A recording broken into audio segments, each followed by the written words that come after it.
17 février 2024. La méditation quotidienne du jour est intitulée « Abraham, père des croyants ». Et si vous êtes à Christ, vous êtes donc la postérité d'Abraham, héritier selon la promesse. Galates chapitre 3, verset 29. Il est écrit d'Abraham qu'il fut appelé ami de Dieu, qu'il fut le père de tous ceux qui ont la foi. C'est une rare distinction que reçut Abraham d'être appelé le père d'un peuple destiné à être. Durant des siècles, le gardien et le conservateur de la vérité divine d'un peuple par l'intermédiaire duquel les nations de la terre seraient bénies grâce au Messie promis. Le patriarche entretenait des relations cordiales avec ses voisins et jouissait, parmi les peuplades environnantes, de la considération due à un chef sage et puissant.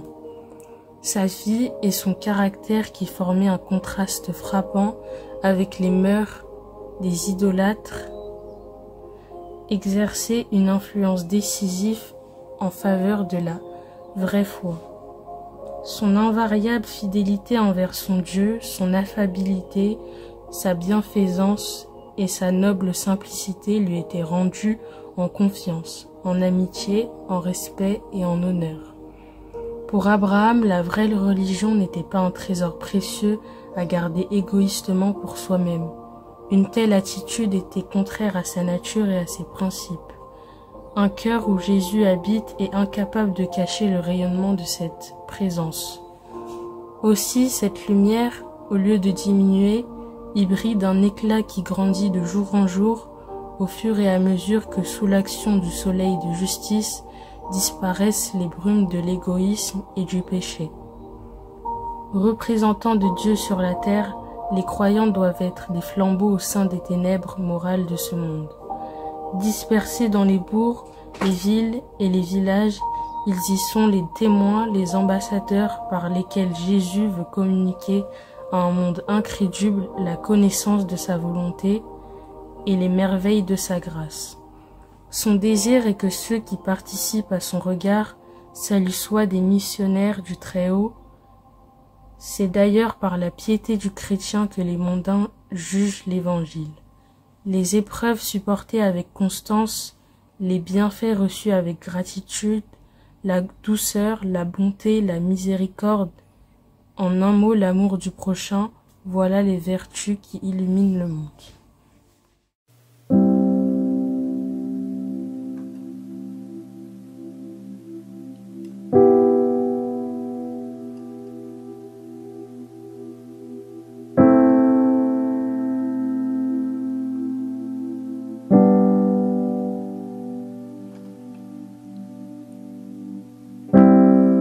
My heart beats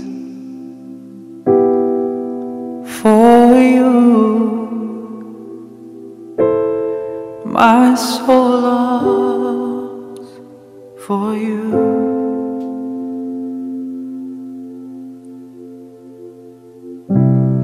I'm so pleased by you. I give my life to pleasing you.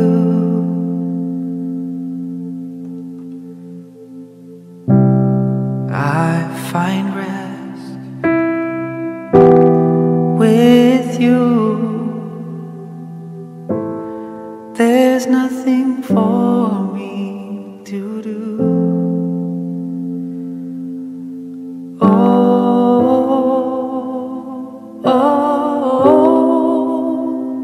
My soul longs for you.